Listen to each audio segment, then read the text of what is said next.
जय जगन्नाथ दोस्तों। आज हम बात करेंगे how to see change in your career.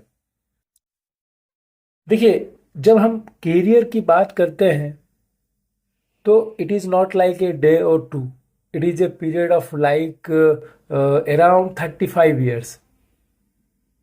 ठीक है।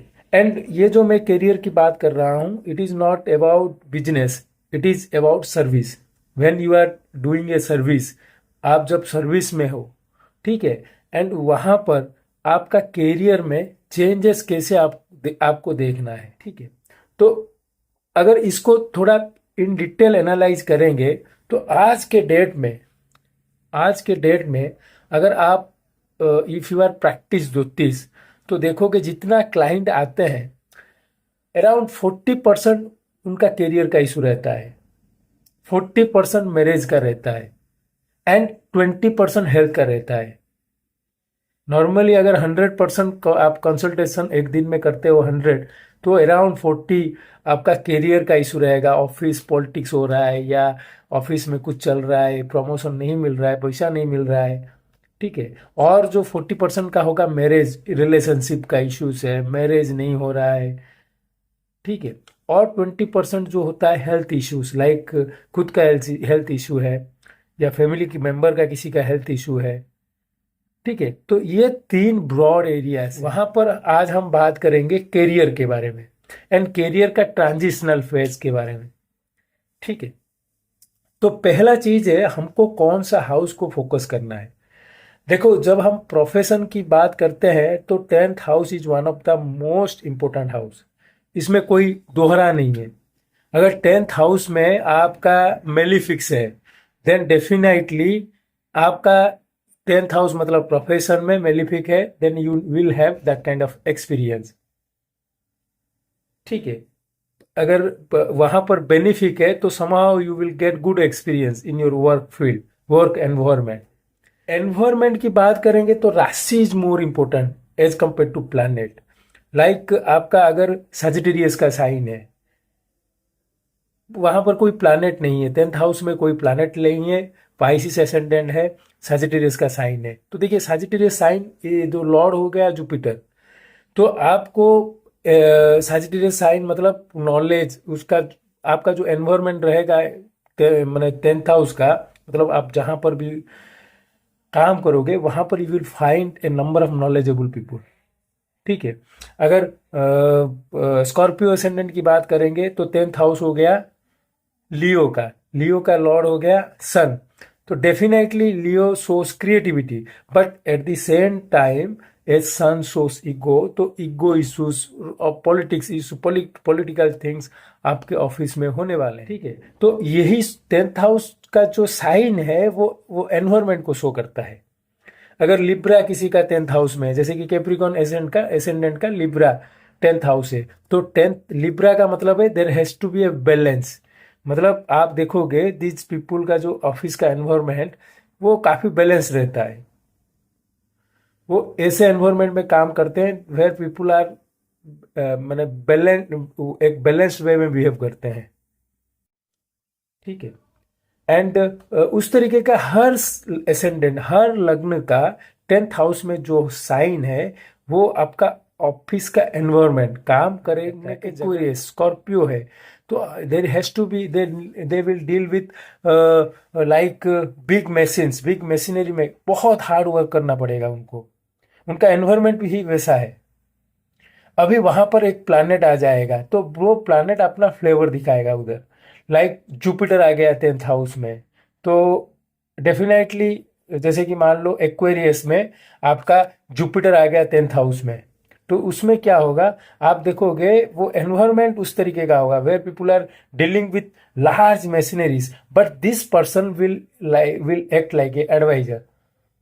लाइक वो अपना नॉलेज शेयर कर रहा है उधर। अगर मार्स हो गया तो again Mars source logical thinking, logic, अपना लॉजिक यूज कर रहा है वो एनवायरमेंट में। ठीक है।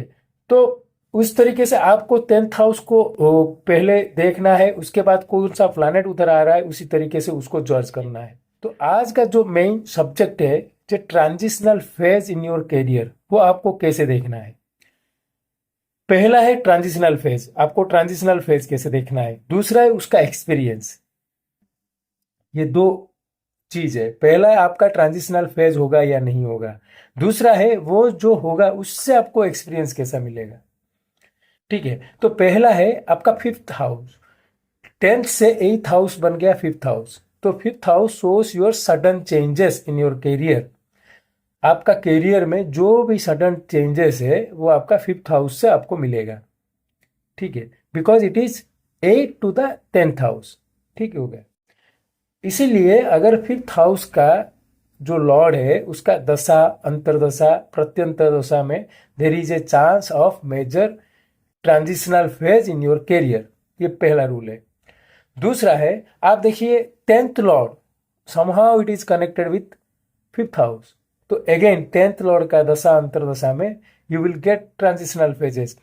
मेरे कहने का मतलब है fifth house if by any means it is linked with 10th house या 10th लॉर्ड, तो आपको वो ट्रांजिशनल फेजेस दे सकता है दशा अंतरदशा। ठीक है, तो fifth house is one of the key house when we are checking the transitional phase in our career, sudden change in career.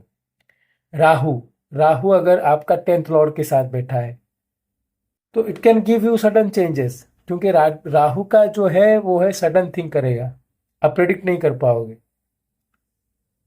Ketu का similar behaviour like Rahu, Ketu का आप देखोगे again the behaviour is very similar to that of Rahu.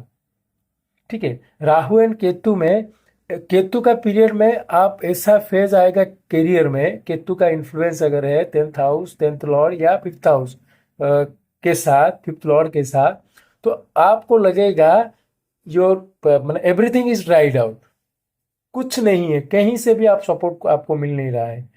आप बहुत कोशिश कर रहे हो but you are not getting out of that problem और आउट ऑफ दैट थिंग। अगर राहु का है then it will be sudden, like अचानक से हो गया, कुछ नहीं कर पाया।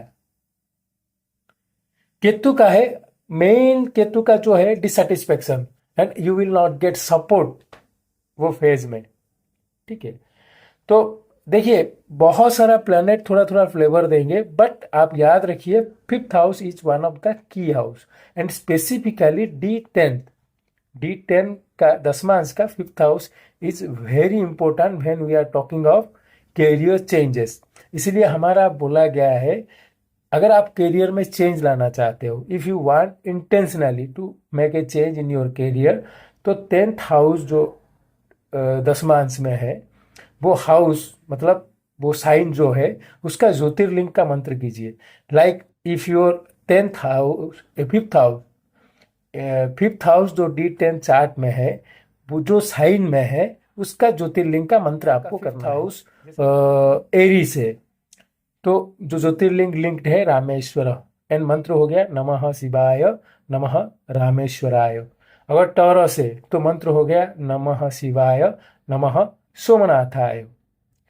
ठीक है, अगर जेमिनी है, जेमिनी मिथुन राशि है, D10 का फिफ्थ हाउस, तो आपको करना है नमः शिवाय नमः नागेश्वराय। अगर कैंसर है देन जो मंत्र है वो है नमः शिवाय नमः ओमकारेश्वराय। अगर लियो है देन जो मंत्र है नमः शिवाय नमः वैद्यनाथाय। अगर भर्गो है 10th हाउस, D10 का फिफ्थ हाउस, D10 का फिफ्थ हाउस अगर भर्गो है तो मंत्र है नमः शिवाय नमः मल्लिकार्जुनाय। अगर लिब्रा D10 का फिफ्थ हाउस है देन मंत्र हो गया नमः शिवाय नमः कालेश्वराय, नमः शिवाय नमः कालेश्वराय। ठीक है, देन स्कॉर्पियो हो गया D10 का फिफ्थ हाउस, तो मंत्र हो गया नमः शिवाय नमः कृष्णेश्वराय। ठीक है, अगर सजिटेरियस है फिफ्थ हाउस D10 का देन नमः शिवाय नमः विश्वनाथाय। कैप्रिकॉर्न अगर होगा तो नमः शिवाय नमः भीमशंकराय। ठीक है, अगर एक्वेरियस होगा D10 का फिफ्थ हाउस तो हो गया मंत्र नमः शिवाय नमः केदारनाथाय। अगर पाइसिस है D10 का फिफ्थ हाउस देन नमः शिवाय नमः त्र्यंबकेश्वराय। ठीक है, ये मंत्र को आपको रेगुलरली कितना बार जाप करना है, तो आप एक माला मतलब 108 टाइम्स का मल्टीपुल 5 माला कर सकते हो, रोज 5 माला कर सकते हो। ठीक है, ये एक प्रोस्पेक्टिव हो गया। दूसरा है D1 का राशि चार्ट में अगर 10th हाउस का जो लॉर्ड है अगर किसी कर्स में इन्वॉल्व है, like 10th house is with Rahu, Saturn, Mars, सब उसको देख रहे हैं, तो इट क्रिएट्स ए कर्स। त्रिपाप योग, त्रिपाप दृष्टि, त्रिपाप दृष्टि curse are very difficult to get out of that. तो उस केस में अगर 10th हाउस में अगर 10th लॉर्ड अगर कोई कर्स में इन्वॉल्व हो गया एंड कर्स वो एक्टिव हो गया, तो आपका कैरियर में ऐसा एक टर्मोल आएगा, आप उसको हैंडल करना बहुत ही डिफिकल्ट हो जाएगा। याद रखिए, अगर त्रिपाप दृष्टि मतलब राहु, सेटन, मार्स तीन इन्वॉल्व है वो कर्स में, then it is very difficult to deal with, बहुत ही डिफिकल्ट होगा आपको। एंड कर्स का जो पीरियड आप नॉर्मली दशा में मत देखिए, अगर आप देखना है तो राशि दशा, नारायण दशा यूज कीजिए। नारायण दशा में आप देखोगे कर्स का एक्टिव हुआ तो definitely it is a very difficult phase in the natives life. ठीक है, एंड मैं ऑलरेडी वीडियो बनाया हूँ, अगर कर्स में कोई प्लैनेट इन्वॉल्व हो गया then how to deal with that, मैं उसका डिटेल डिस्क्रिप्शन लिंक में डिस्क्रिप्शन सेक्शन में डाल दूंगा, आप उसको भी। तो यहाँ पर आप देखिए 10th हाउस अगर कर्स में इन्वॉल्व है एंड राशि दशा में वो साइन का दशा चल रहा है, then it is a very difficult phase 10th house का। 10th हाउस मतलब प्रोफेशन में डील करने का। आप देखोगे everything is okay but still curse is active, then you have to suffer. ठीक है, एंड अगर मान लीजिए 10th लॉर्ड ही आपका आत्मा कारक है, जैसे कि एरिस एसेंडेंट का 10th लॉर्ड हो गया सेटन, सेटन आत्मा कारक है, उसका दशा चलेगा, then again there will be a turmoil in their professional network, professional field. समझ रहे हैं? उसी तरीके से अगर 10th लॉर्ड अगर जाके बैठा है, जैसे कि ऐसा नक्षत्र में जहां पर आपका नक्षत्र लॉर्ड इज ए क्रूर, नक्षत्र का डिफरेंट डिफरेंट क्रूर, सौम्य, क्रूर, ये तो क्रूर में बैठा है, तीक्ष्ण में बैठा है, then experience again during that dasha will be very harsh. But particularly for change 5th house need to be included, sudden change has to be included. House का 5th हाउस के साथ कोई भी लिंक होना चाहिए, even 8th house of birth chart, because 8th house again there is a sudden transformation in your life. लग्न का 8th house is a transformation in your life, अगर वो 10th लॉर्ड के साथ लिंक होता है तो प्रोफेशन में ट्रांसफॉर्मेशन दे सकता है। और राशि तुल्य नवांश और नवांश तुल्य राशि में भी आपको देखना है, जो दशा है वो दशा लॉर्ड मान लो 10th हाउस का चल रहा है एंड वो राशि से नवांश 8th हाउस में जाके बैठा है, मतलब राशि चार्ट में आपका एरिस में है, नवांश में जाके स्कॉर्पियो में है। Again transformational phase in your career, in your profession. तो फ्रेंड्स, इसी तरीके से आपको आपका कैरियर का जो ट्रांसफॉर्मेशनल फेज आपको नोट करना है, ऑब्जर्व करना है। एंड आप अगर इसको ऑब्जर्व कीजिए, अगर ये काम कर रहा है ये टेक्निक, आप कमेंट सेक्शन में ज़रूर बताइए। अगर आप पहली बार मेरे चैनल को देख रहे हो तो आप लाइक एंड सब्सक्राइब कीजिए। मेरे चैनल में आपको बहुत सारा छोटा छोटा वीडियो मिल जाएगा, जिससे आपको आपका नॉलेज के लिए बहुत सारा छोटा छोटा वीडियो मिल ही जाएगा।